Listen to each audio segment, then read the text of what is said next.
Just your name, really. My name, We know who you are. I've been called lots of things, but my name's Boydie or Dave Boyd. And can we ask how old you are? I'm now 63. 63. Good age. The same year I started surfing, 1963. Yep. Okay. What was your first surfboard? My first surfboard was an 8'10" Quain. No, Dunlop. Dunlop. Was it a Quain? It was a Dunlop, I think, and it was too short. It kept spinning out, so I had to get a longer board. It wasn't long enough for you. I bought it from the place down in Cameron Street on the lower end and the right hand Probably a hardware shop or somewhere, or was it? McCoy and Thomas. McCoy and Thomas, right. Yeah. 42 pounds. 42 pounds. You've got a good memory. Yeah. Okay, where did you start surfing? I first surfed on that board on Labour Weekend, 1963, and I had 1 to 2 foot surf, glassy, and I stood up the first wave. Yeah. And it's cost me a lot of money since then. So you were hooked at that point, or? I was hooked. Yeah. Totally hooked, yeah. I was going to buy a set of drums and be a Ringo star, but I bought a surfboard instead because I had the nose for the Ringo, but I figured, no, I'm going to go surfing. So I went surfing. Now, Taree Surf Club, I think you remember. I was. What can you remember about that?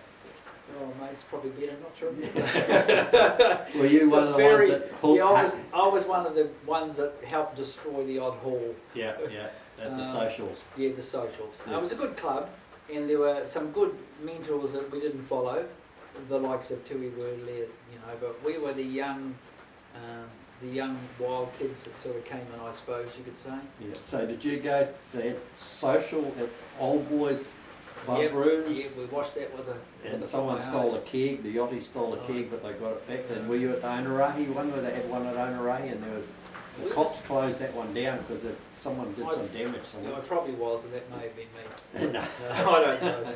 But yeah, I think if there was something happening, I would have been there. But I can definitely remember the Old Boys one because I remember people being sick on the floor, and Ken Berry it may have been, or John Blockfield, got the fire hose and started squirting the place down. And bottles got no doubt all the people as well. Oh yeah, it was pretty wild. Yeah. So did we you? never got the same haul twice, I don't think. I don't know why that was though. I'm not sure actually. So you were a member. Did you have the old sticker on your car? I've got a sticker on my surfboard, and I don't know if I didn't have a car. I don't think back then. No. So you did, so what was your first car?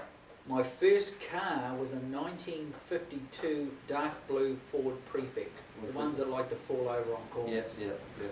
And I used to have to ride the clutch in first gear to get up the Brynderwins because I was living in Auckland occasionally. And, so you had a roof rack on that? I had a roof rack on that. Yeah. Was it one with the suction things, or did you have a proper? Oh heck, I don't know. Don't ask me that. Right? Okay, all right. We're talking 47 years. Suction caps on the roof rack, for goodness sake. It must be a funny story you can tell about Taree Surf Club or something there that sticks out in your mind in those days. I don't know. Just the parties were wild, I can remember that. Yeah. And I was just a 16, 17-year-old kid back then, and you know, it was a pretty big deal. But having the time of your life, probably like most of us. Yeah. But yeah, I really took to surfing, and I can remember one time having a contest out at Waipu Cove, and it was about, probably was sort of 4 to 7 feet surf, and very, very glassy, incredibly glassy, and very foggy. And I can remember sitting out there next to Tui Wordley. I don't know whether I was in his heat or I can't have been, but just almost too scared to take off. Yeah. I wonder if that was that first contest, because that was foggy. Yeah, it must have been. Might have been, yeah. And I'm talking, it must have been 64 or 65, 66, you think? 66 a contest was, but I think... No, I was a bit older by then. Yeah. So, I don't know, it might have been earlier. Might have been just a surf. Yeah. So do you have a wetsuit or a rugby jersey when you started I had a jersey, yeah, tight jersey. I can remember going out at Sandy Bay when I must have been maybe 17 with Craig Parvin and Terry Paul Rua. Yeah. And I can remember we went out and there was frost on the grass. We're talking the middle of July or something. And we went out in a pair of shorts. We had nothing, we had a pair of shorts. And I remember coming in because I had a headache and I was feeling really sick about an hour and a half later. Now that must have been hypothermia because we got changed outside Frank's place, and I can remember we were sitting in the car for about 2 hours just freezing. Trying to warm up, yeah. And Real man. hypothetically, we must have had, well, technically, we must have had hypothetically. Yeah, well, no one's wearing wetsuits in those Yeah. early days. Eh? No. Best surfboard? Best surfboard? Yeah. Probably the one I got now. One you've got now. Have you had a good surfboard that you regretted selling at any stage, or not really? I took a Roger Land, was it, or no, what did I take over to Australia? I can't remember what I took to Australia. I had a really good 7'2" board when I went to Aussie in 1968. Yeah. That was a really, really good board. But yeah, pretty much the same shape as what So what are you riding now? I'm riding a 7'2" sort of mini mill. It's not a fat nose. It's got a lot of rocker all the way through it. Yeah. And top and bottom, and it's a really fast, good board. So Part hour, it's just smoking. And what makes that? It's a Roger Hall. Roger Hall surfboard. Good nose rider. Yep. So you probably know him quite well. He'd know you, how you surfboard is. Yeah, he does, yeah. Yeah. Best rides, one of those days you can remember that the surf was perfect and you were super fit, or... Yeah. Well, it's interesting enough, this isn't the best wave by any chance, but there's a wave of me on Part Hour on YouTube, 1972, with this Colin Lowe, and I'm doing quite a long ride. I can remember that ride. Yeah, and when I first saw it on YouTube a few years ago, I thought, I can remember that. Yeah, it stands out as a good ride. Best wave. Well, best waves, yeah. Probably some of the best surf I've had would definitely have to be Part Hour. Part Hour, yeah. I've had some long nose rides at Part Hour. I've had some long nose. I like nose riding. Best wave. I had some fantastic surf at. I can remember taking off at Snapper Rocks in 1968 and kicking out at Coolangatta Beach.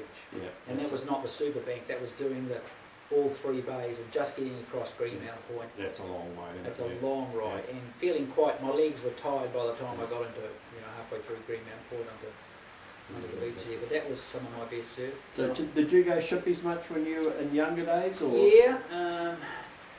Yeah. Never been a fan of going backhand. Yeah. Of course, yeah. But what do you mean, of course? You've No, seen me go. No, yeah. I just like going forehand, but yeah, I had a lot of good surf at shippies in the when Ken Berry? no, those 3 Aussie guys, Bob Hagner, Wayne Charlton, and Ken, someone else. We went up there about 1965. Had a lot of good surf. Yeah. So no leg rope. So did you go around the rocks or not really? Yeah, not really. Didn't used to. Didn't have to. Really. I can remember one time. I think Brian King and I, or Billy and I, hitchhiked up there one day, a midweek day, and those nursey sisters that used to surf. There were three sisters or 2 sisters that surfed that were nurses. Were they from Wongaray? Wongaray girls. Yeah. Johnson girls, was it? Oh, Well, they were on the beach with 2 surfboards just watching, and it was a good 4 to 6 feet offshore, as good as I've ever seen it, and we borrowed their boards, and that was a fantastic surf. Yeah, so borrowed boards. Borrowed boards, yeah. So what do you think made you take up surfing? Is it just the era, or? Well, I don't know. I never saw a surf mag or a movie or anything like that. I just, I don't know. You didn't see Gitchet the movie and decide that's what you wanted Possibly. to do? Who knows? Yeah. Just because everyone was doing it. Yeah, I don't know. Well, there weren't a lot of people doing it back then, was there? Yeah, no. I mean, there was the older crew, the Ross Edge crew. Yeah. But you would have started about the same time as we did. About the same time, yeah. Yeah, I both can't of us sort remember. of started around about 63, aren't we? Yeah. Well, I'll ask them, you started about, you told me about the first car. What, I guess, like me, most of our cars didn't seem to last long, so did you have what sort of car after the prefect did you have? What sort of car did I have after the prefect? I had a green Beetle, which ended up with a white patch painted on the bonnet, because I had 4 guys on the gravel road heading out to Part Hour, 4 guys and 4 boards, and we came over this little rise, and there was a herd of cows walking across the road. We were going like a bat out of hell. Slammed on the brakes and slid right up to this cow, knocked it off his feet, sat on my bonnet. So we got home, kicked it out, and painted it with white paint, and that was it. That was the mark. The V-Dub was a great surfer car. Good surfer car, yeah. Not very fast. Rolled it and rode it off eventually on the same road. I had one when I lived at Munga, and yeah, they could corner on the metal yeah. roads, and it wasn't much. Yeah. Now, you were telling me earlier, I've got just a question about surf accidents, and I can remember this one that you talked about earlier, that the Sandy Bay, it was a Hardy club contest, Yep. and can you just tell me what happened? Because I know there was a Oh, hell of yeah. a lot of blood. Yeah, I was out, a lot of blood. I didn't like blood, but there it was. I was on a left-hander, and I did a reverse island pull-out where you go like that, but you flick your body this way, and the board came around, hit the wave, went under the water, I come up, where's the board? Whack! Right between my eyes, 8 stitches. Yeah. And it was a pretty, must have looked horrible because it felt real bad. I put my fingers up and hello, there's a hole there. So that was the end of your First heat. time Did you carry on your heat, or did you say Oh, no, they shoved me in the back of Ken Berry's Plymouth and off to the doctor to get some stitches. Favourite New Zealand surf trip? Have you had a Favourite? Well, I've never surfed Gisborne, never surfed Raglan, never surfed Wongavar. That surprised me. Yeah, surfed Port Waikato quite a bit. Yeah. Did a trip one day from Sandy Bay to Port Waikato and back to Sandy Bay that night for surf. That was a bit. That's a good trip. That was a pretty good trip. Yeah. But yeah, you know, back then, I mean, going to Taupo Bay was a trip, or shippies and that sort of thing. Yeah. Best surf trip was probably to Noosa in 1968, where I had the tea tree to myself at 4 or 5 feet. Yeah. That was an epic. So favourite beach? It's got to be Pātea. I know what you're going to say. Yeah. It's got to be Pātea, but I mainly surf Paradise Bay a lot of the time now. Yeah. But I love the cove. Yeah. When the cove's breaking behind the point and you can nose right across that point, I love it. Yeah. A lot of memories. But definitely Pātea. I want to be... the boards were a bit of a legend at Pātea, because you and your 3 sons out there, and it was hard to get away even with the 4 of you there. It was hard to get away, we did the right job. If you had myself and Colin Lowe on water at Pātea, you're guaranteed to be hassled. Colin would start yelling. Being a little guy, no one wanted to smack me in the mouth, so that was okay. Funny story about you. You've probably got hundreds of funny stories, but is there anything that springs to mind, something stupid that's happened, or over the years It's got to be a long list of stupid, but... anything that stands out that you can remember? Oh, heck. About surfing? Yeah, or anything, just something that... Oh, no, I can't really... You've never lost We'll come back to that one. Yeah, Never lost one? Never lost your surfboard at Pātea and it's gone way up the river or the board or anything like that? No, never lost my trunks. Yeah. You would have seen some boats came out while you surfing. I had some things I didn't want to be in, like, that happened that I didn't want to see. I can remember one time surfing way back at Horror, yeah. And this guy lost his board, American guy was, and I pushed it to him fin first, and he was swimming and he didn't know I'd done it, and he went like that, and just opened his whole hand up on the fin, and it was my fault. And I felt so bad, you know. Someone had to take him to hospital. But that wasn't a funny one, but well, think about that. Now, you know, we had some very crazy, some things that I wouldn't want to repeat.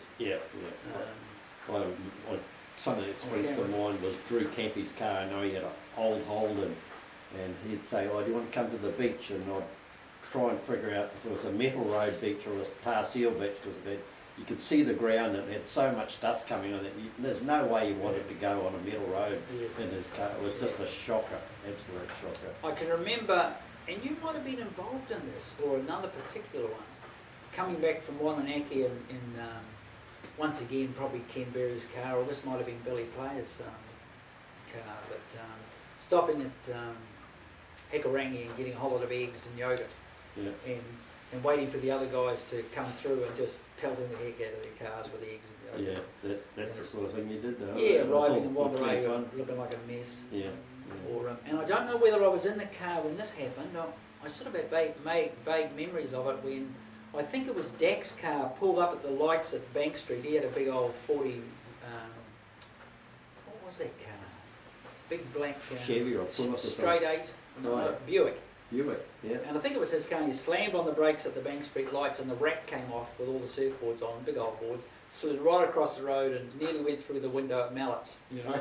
Well, and was this what did you say, a Friday night, or was it? I think it was just a day, Saturday or something like that. You know. In front of everyone. Oh yeah. Great But story. it was a lot of good fun like that. And he still surfs too. I've run into him a few times. Yeah. He surfs very well too. Mm. While I'm doing this, while I think of it, while I'm trying to interview a few guys that tied up with surfing, is there anyone that you can think that would be a must in your eyes that you've got to interview? Billy Player. Billy Player. Definitely Billy Player. Yeah. You know, Colin. Yeah. Colin Lowe. Yeah. Brian King. Yeah. Guys with keen memories. Yeah. Yeah. Lucky I've got most of those guys' names written down here, so I will be able to track them all down. So I've got Bill's phone number again. Oh yeah. So, and he's down Wellsford way. I'll get his number off. Yeah. He only has so good memories. You know. Chris Fraserhurst's another one that I've got to do too. I can remember, this is not a funny memory, but I can remember seeing Bruce Ryan in winter out at Ocean Beach in the water for 5 hours straight. In the winter, No wetsuit. No wetsuit. He was always a bit padded, but 5 hours, I couldn't believe it. It's unbelievable. It was one Sunday afternoon. Yeah. You wouldn't even want to do it now, would you? I wouldn't. I couldn't. Oh, I couldn't do it now. No. A couple of hours is enough for me. Well, that's pretty much it, Dave. That's it, mate. Yeah. That's brilliant. It's great to just get, like, we all surfed in our own little groups, but everyone's got a little different story to tell. So what I liked about that, they're not from a male point of view though, but it was really neat to see so many young girls that were surfing. I mean, there was a whole lot of girls surfing. Yeah, there was. Then. And there probably, in fact, there is now. You know? But they sort of caught on to it as much as we did. In a lot of ways.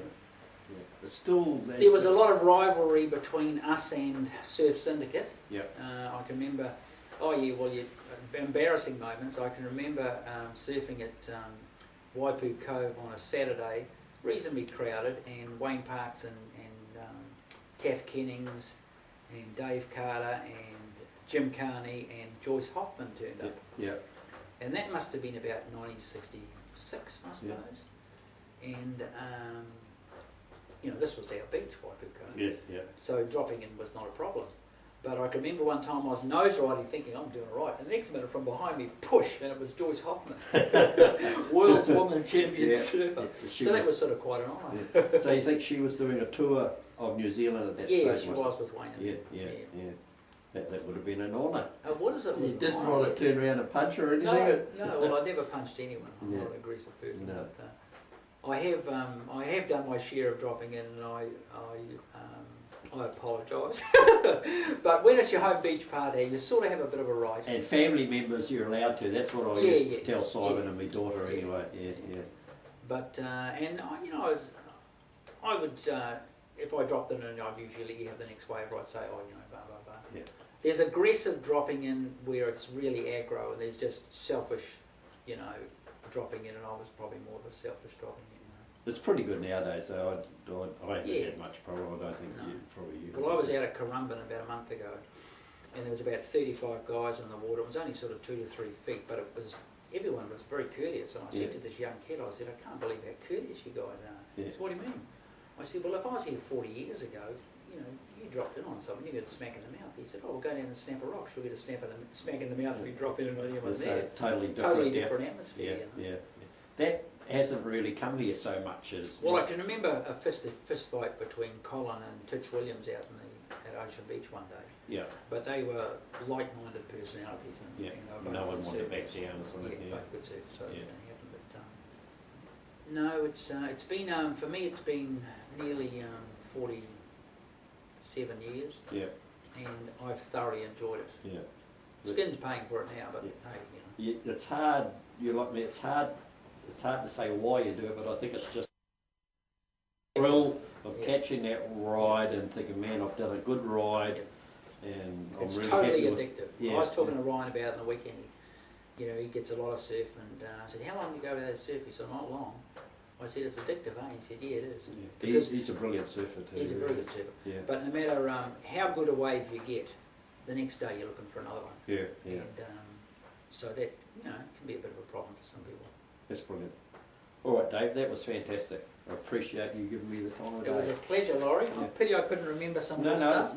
But what I've been telling to any guys, if you after this, if you come up with a funny story or something, just write it down and drop me a note, and then that'd be fantastic. And Yep. I don't know really why I'm doing this, but I just, for a long time, I've just wanted to put something together of just local surfers and the fun and what, I don't know, I think it was the time, and Ian Butt said it was the Beatles, and it was a fantastic time to be a teenager in the early 60s, and you can't put a finger on it, but I enjoyed it, yeah. It was a freedom thing that our parents never had.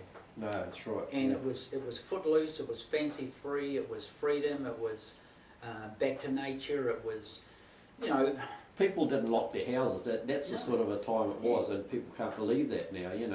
Yeah. We probably caused them to start locking their houses. No, we didn't do that. Erase that. But it was. There's something about.